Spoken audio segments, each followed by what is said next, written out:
Hello, and welcome to Rocket Fuel, your daily update for everything that's happening in the Rocket Fuel community. Today is December 2nd, my name is Whack Attack, and we've got a lot of updates for you, so let's get started. The first one here is from Joe. He says, "Behold, rewards version 2 in action." And then there's a screenshot of like a code with lots of mini pools, and on the right over here you say, from this thing until this thing. So it seems like what Joe is working on is now with more 100% more, when did this mini pool actually get made? So what Joe is working on is trying to tweak the reward system for mini pools going forward. So the longer you're in the smoothing pool, the more rewards you'll actually get, instead of how it was last cycle, where even if you were in there for a day, you got the whole month's worth of rewards. So it looks like that's going to be in force for the next rewards period, which is really cool. And Joe says, I posted on the ODAO forum about it, and then the DAO forum about it, and then Noshua found an oversight, and that's been fixed too. So he's still testing, of course. And then later on in the day, he had another update about it. He said, "Good news, everyone. Reward spec 2 looks fixed, though I will wait for Pteris to confirm," which is really awesome. And then finally, we had an update from Joe where he was talking about recommended configurations. So he said at this point, my recommended configuration is basically a ROC 5 Proteus or a NUC primary and a ROC 5 fallback, or something equally cheap, I suppose. I still validate on the Pi. I still have one as a fallback, but I stopped recommending it. The ROC's just superior in every way.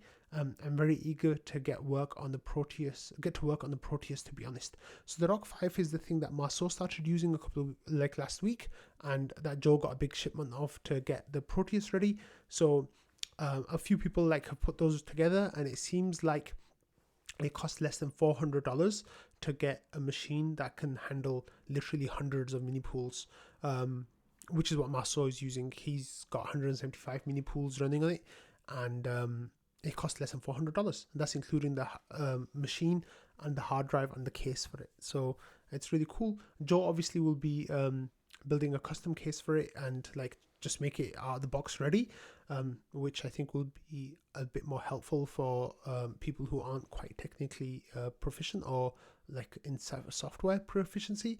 But it's really cool. And then Joe saying it's better in every way than the Pi, and then had a little bit of discussion about with Invis about how it is or isn't better. But he says, I'm working on making the Proteus an out of the box experience, which is really cool. So I think there's definitely some value for that. I will be buying a Proteus as my fallback machine, which is what Joe was saying here, a NUC primary and a ROC 5 fallback.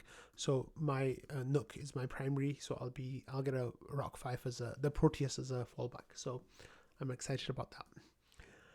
So next we have this comment here. What I posted, I said, some random person just sent me 20 RPL. Does anyone know who this person is? So I got a message from someone called RPL Benefactor, and he says, for your work with Rocket Fuel. And then there's a link to the Etherscan. And when you go to the Etherscan, there's transactions to Patches, to me, to Ramana, to Jasper, to Find Your Moon, to Hani Abu. It seems like these are all people with ENSs set up. So I'm not sure what's going on, but I got another message from them saying that WIC kind of stopped them from joining the Rocket Pool Discord, and that if you want RPL, set up your Discord name as your ENS, and some people will be getting RPL, I guess. So it seems like the person in their wallet has 1,000. No, they had 1,000, sorry. Now they've got 930 RPL left, and I guess they want to share it across the community. So either someone who has access to let them into the Discord, let them in, or if you don't have access to that, then set your ENS names as your Discord names as your ENS or your address or whatever, and maybe, I don't know what the person's criteria is for sending RPL. It seems like all the people that were sent RPL recently are people who are doing like stuff in the community. So Patches is working on the rescue node. I'm doing rocket fuel. Ramana made rocket arb. Jasper's like doing community stuff. Find Your Moon's working every day for like trading stuff. Hani Abu just released the community website. So people are doing work. I guess maybe it's something like that. So if you want RPL, maybe set your ENS as your Discord name. Next, we have this further development from Patches, and it's a screenshot of like code working and added new mini pool. And he said that this is the rescue node, that it works. And now I just need that guy to add the smoothing pool to make sure that that's working too when using the fallback machine, the rescue node. And Lee says, is this the rescue node you've been working on? And Patches says, rescue node, yeah. So that's really cool that it's nearly done. And hopefully, this is going to be an absolutely amazing tool for the community. So if you need to prune, if you're going to be offline for some reason, if there's some issue with your machine, then you can use the fallback on the rescue node, and you'll be up and running. I think they're going to create some kind of documents about it, like once everything's set. But I'm really excited to see that it's working so well. So great job, Patches and everyone else involved with that. Okay, next we have this comment from Fluke that I think was something that I've been thinking about for a while.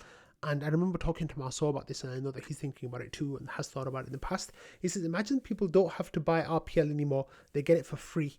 So what they're talking about here is, and then Phiz said it could become a Rocket Arb feature. He says, buy RPL, stake it, create mini pool, ARB, return ETH all in one. So basically you deposit like X amount of ETH into your node, you run the ARB adds another step where it buys RPL for you as well, and then you just have ETH basically, and it does everything else behind the scenes, and then just spits out the ETH that's left for you in terms of your ARB profits. So the idea that I had, that I was thinking about, and maybe if Joe is watching this can give some information about, was basically when staker migration comes along, like some of those people who'll be migrating have been staking since, like, say for example, like Genesis, right? December 2020. So they'll have like 34, 35, 36 ETH in their beacon chain. And if they just like press the button where they could migrate, and then that excess ETH that they have on top could be sold and staked as RPL all in one transaction, I think that would make it so seamless. Make it maybe something like Rocket Arb might be a way to be able to do that, is like bundling those transactions together. I don't know how feasible it will be because of like, the credits and all that kind of stuff. But I think it's something that if possible would be an extremely great feature. Just because it reduces any friction from people like having to buy RPL themselves and all that kind of stuff. So that would be really cool if that can happen. Next, we had this thing from Sassal where his mini pool launched, and he shared this meme from Sleety, which I'm going to play because it's really cool. I don't know if that's not working. So anyway, Sleety also, as always, is releasing really cool memes, and really happy to see that. So keep it up, Sleety. And good job for Sassal to be here now. So he came into trading and he was saying he's going to launch some more mini pools. He says, I already want to spin up more mini pools. And then people are saying this time do Rocket Arb. And then he said that maybe he'll go to a nice round number of 5. So maybe we can get some more Sassal mini pools coming in the next few days, or maybe this weekend, which will be really cool to see. Joe says, good news everyone. And then Phiz kind of front runs him a little bit, saying Nimbus split mode is out. So Nimbus split mode is what will make the fallback machine work for you if you are on Nimbus. Right now, there's no way you can have a fallback machine if you're on Nimbus. So I guess the rescue node would work in a way that you tell the node that you want to change your client from Nimbus to like something else, like maybe Prism or whatever, and then that will, or Lodestar, whatever, like not Lighthouse though. Lighthouse is gaining a bit of a majority now, so go back to Prism. So you'd switch it and then you join the rescue node to work. But now you can use split mode with Nimbus, which means that you can have a fallback machine for Nimbus on that as well. So yeah, it's really cool to see that that's happening. And Joe says Butter asks Besu works for now, and Joe says, I mean, yes, but they haven't released it yet. Today is Nimbus Day, and I get to spend the weekend ensuring the new rewards tree works. We are going to make it. New Discord font is going to take a little getting used to. So the new Discord font, and then yeah, so the Nimbus is out. So that's a lot of people were waiting for this. So it's a really cool thing that's out and people can use now. Okay. Next, we had this kind of like little game that started in trading yesterday afternoon and evening, where Phiz started off saying, I will clean my office for 10 minutes or paste a private key with $100 USDC. Go. So then he went away for a few minutes and came back, and then there was a private key. So I don't think people really knew what was going on. And looking for Al said empty. And Phiz said, yeah, clean my office. That's just a random seed phrase. So Phiz was kind of trolling with that. But then it turns out that he deposited some ETH and some USDC, and there wasn't enough ETH in there to approve USDC and send it.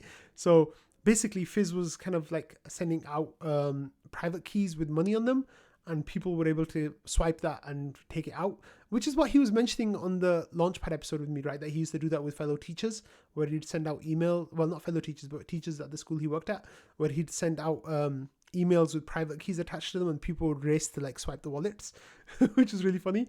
And then it kind of happened a few times where Phiz pasted private keys, and I'm trying to find another instance of it, but yeah. Phiz pasted private keys, and then even looking for owls got involved and pasted private keys as well. So I guess yesterday was the time where if you were hanging out and trading, and if you were like quick on your feet, it was a time to swipe some private keys and make some cash. So that was cool. Next thing we have here is, wait, what do we have here? Just give me a second. Oh yeah.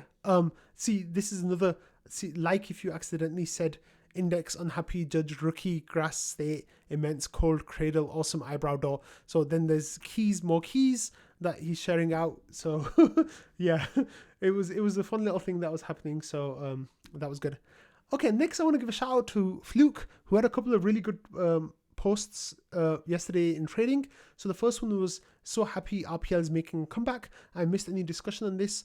Is this just a change in sentiment after the RPL vote and onboarding and the FTX issues out of the lull and back into bullish? So there's a chart here for the last 3 months where you know the rise in price is actually looking really good and really strong, and then on a slightly longer time frame, we're actually like this is the 3 months chart, sorry. So we actually, the first chart was just from the FTX issues. No, that's actually the 6 months chart. Yeah, okay, I'm confused about the charts. But anyway, like, you know, the chart went down, but now it's looking like it's heading back up. So this, from the FTX lows, you know, we've shown really good, strong upward movement, which is really fantastic to see. So that started a good discussion about, you know, what was happening, like what might be causing the issues with the price, and all that kind of stuff. So that was an interesting discussion that you can go back and look at. And then another thing that Fluke had was a good idea about, like, a good way of imagining LEB8s for people who aren't that up to date with the information. So Fluke says, I'm stockpiling ETH for my LEB8 pool. Then when we can migrate, I'll migrate my 16s to 8s. I will bring my RPL ratio down to 25%. So he says, and then Narkin says, wouldn't 8s be less effective profit-wise? So Fluke says, with 16 ETH, you earn 15% commission on 16 ETH. With 2 times 8 mini pools, you earn 14% commission on 48 ETH. So the amount of commission you earn is just way more. And then if the thing with Langers was happening, then you would basically earn, if you convert your 16s from now to 2s in a year's time, then you will be earning 8 times your commission on like, you'll be earning like, I don't know, like I can't even do the math in my head, like a lot of commission. Like the rate of return for that will be absolutely fantastic. So that was really cool. Fluke made a couple of good comments. I think this is a really good way of looking at it, that, you know, you're earning so much more, and that's really cool to see. This is, plus you get 2x chance proposal, and it's here, 2x chance of proposals, and also allows for more RPL staking. So if you're bullish on RPL, it means I can stretch that out and compound it into the future, which is really cool to see. And finally, we have this idea about Cheers shared this post saying, fun fact, we only need 130 more mini pools to reach 10,000 mini pools on Rocket Pool. And and then he says, oh, I dare not say that. Maybe a nice idea for Wak Wak Attack to make a special Poap for the 10,000 mini pool and give it some attention on Rocket Fuel. And of course, Jasper can tweet about it. So I replied to that by saying, let me see if that, oh no, that doesn't take me to my message. I replied to that by saying that the biggest issue with delivering POAPs to people who run nodes is what address they want that POAP at, right? Because you might have all your POAPs at a different address from your node address. So all my POAPs are at wakwakattack.eth, but my node is on a different address. So I don't want my POAP going to my node, right? So that can cause issues with like where to send that POAP. So I know that Kev did that for the smoothing pool, where he was able to like figure out all the people who had joined the smoothing pool already and was able to get POAP sent to either their withdrawal addresses or to for them to contact him on BlockScan or something and like confirm that, you know, people had control of that wallet. It's quite a complicated process for 10,000 mini pools, but if someone wants to do it, I'll definitely give it a signal boost. I just think it's going to be a lot of work. So on that note, I'm going to end Rocket Fuel today. I hope you all have a lovely weekend ahead. I'm going to spend some time this weekend getting the December contributor POAP set up and sent out. Remember, like if you share links in the Rocket Fuel thread, then I will send you a POAP at the end of the month for being a contributor and for helping Rocket Fuel get made. So anyone who contributed in November now will get a POAP hopefully soon. And if you want a POAP for December, then get me some links over the weekend and you'll get the POAP in a few weeks' time. Of course, the 100th episode will be in December in a couple of weeks' time. So those people will, you know, those POAPs that I send for Rocket Fuel will be, well, the future ones won't be, but if I have raffles in the future, then there'll be tickets for those as well. So it's worth getting those tickets for sure. So I'm going to stop recording now. I hope you all have a lovely weekend and I'll see you all on Monday. Bye.